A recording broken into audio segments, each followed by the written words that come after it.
अटकलों का बाजार तब ज्यादा गर्म हो चला जब अजित पवार ने अपना लंबा चौड़ा भाषण दिया और उसके बाद एक बस में करके तमाम विधायक ले जाने लगे। उस समय कैसा माहौल था, हमारे संवाददाता सौरभ वक्तानिया की ये रिपोर्ट देखिए।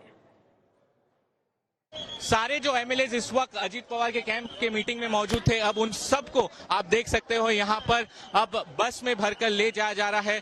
तस्वीरों में आप साफ देख सकते हो आगे की सीट पर जो बैठे हैं वो छगन भुजबल, उसके ठीक पीछे दिलीप वलसे पाटिल और अन्य जितने भी जो एमएलएज इस सारे मीटिंग के अंदर मौजूद थे वो सब अब इस एमएलए जो है इन सबको इस बस के अंदर डाल के कहीं पर ले जाया जा रहा है। कहाँ पर लेके जाया जा रहा है वो नहीं पता है, ऐसा हमें बताया जाए कुछ होटल या फिर एक जो रेसिडेंस है अजीत पवार का देवगिरी, वहां पर ले जाया सकता है। लेकिन इन सब एमएलएस को फिलहाल सिक्योर किया जा रहा है। तो सोर्सेज हमें बता रहे हैं कि इनमें से कोई भी जो एमएलए है वो शरद पवार कैंप के मीटिंग में ना जा पाए, इसलिए ये सब किया जा रहा है। तो आप देख सकते हैं कि इस तरह से सारे जो एमएलएस मौजूद थे अब इस मीटिंग के खत्म होने के बाद इन सारे एमएलएस जो मौजूद हैं उन सभी को इस बस में आगे ले जाया जा रहा है। आप तस्वीरों में साफ देख सकते हैं यहाँ पर छगन भुजबल, दिलीप वलसे पाटिल और अन्य जितने भी जो बड़े नेता है और साथ ही जितने भी एमएलएस जो यहाँ पर पहुंचे हुए थे वो सभी के सभी इस बस के अंदर अभी मौजूद है और वो अब यहाँ से आगे निकल रहे हैं। कैमरा पर्सन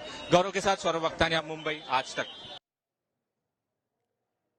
तो देखा आपने किस तरह की स्थिति बनी रही। एक एक करके तमाम विधायक बाहर निकल रहे थे, लेकिन उस वक्त एहसास हो रहा था कि कहीं ऐसा ना हो अजित पवार के इस बैठक में शामिल होने के बाद अब ये तमाम विधायक शरद पवार की मीटिंग में शामिल होने के लिए पहुंच जाए, क्योंकि मंच से सभी शरद पवार को अपना भगवान करार देने में लगे हुए थे। कुल मिलाकर माहौल इस वक्त जिस तरह का था वो बेहद दिलचस्प था। लेकिन इन सब के बीच आपको ये भी बताते चले कि दोनों ही खेमों से आरोप प्रत्यारोप का लंबा दौर चला। अब जब सत्ता की लड़ाई और पार्टी पर कब्जे की जंग चलेगी तो उसको लेकर कैसे आगे बढ़ेंगे ये दोनों लोग, ये देखना महत्वपूर्ण रहेगा। जाहिर तौर पर जुबानी हमले भी तेज होते हुए चले जाएंगे तो जमकर हमले भी बोले गए। आज अजित पवार के दिल में जितना भी गुबार था उन्होंने आज सबका सब निकाल दिया। शरद पवार से उन्होंने संन्यास लेने तक की अपील कर दी। शरद पवार को यह कहकर आईना दिखाया कि अगर शिवसेना के साथ सरकार बनाने के लिए आप जा सकते हैं, विचारधारा की अगर लड़ाई है तो फिर हम बीजेपी के साथ क्यों नहीं जा सकते। अब ये रिपोर्ट देखिए।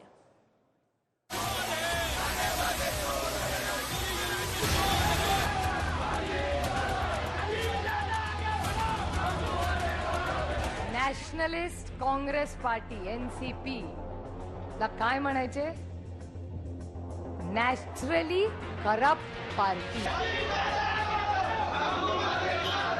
प्रत्येकाचं ते मत आहे, पण एक गोष्ट आपण सगळ्यांनी लक्षामध्ये घेतली पाहिजे। आज का दिन महाराष्ट्र की सियासत में उबाल का दिन था।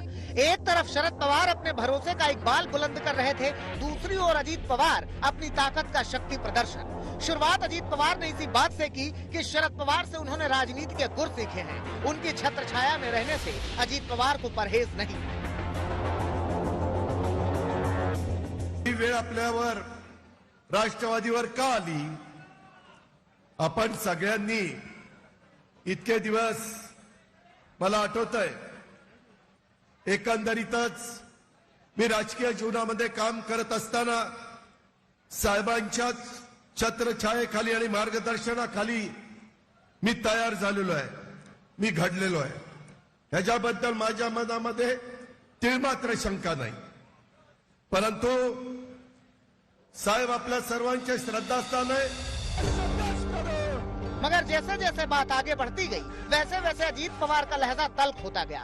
बरसों से जो बात दिल में दबी थी वो जुबान के रास्ते बाहर आ गई। कहा मैं भी काबिल था मगर मुझे मेरा हक ही नहीं मिला। आखिरकार मैंने कदम बढ़ाकर अपना हक लिया है।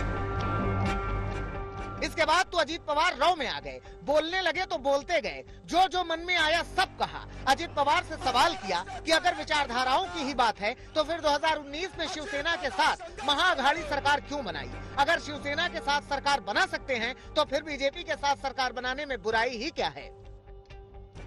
अचानक बदल झाला आणि त्याच्यामध्ये सांगितलं की नाही आता पण शिवसेनेबरोबर जायचं।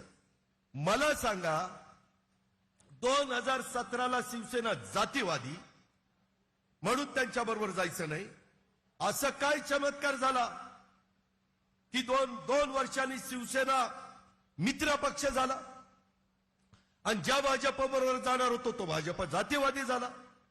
असं नाही चालत बाबांनो. इसी मंच से अजीत पवार ने बता दिया कि महाराष्ट्र की मौजूदा सरकार महायुति सबसे मजबूत सरकार है और ये सरकार महाराष्ट्र का विकास करने में सक्षम है.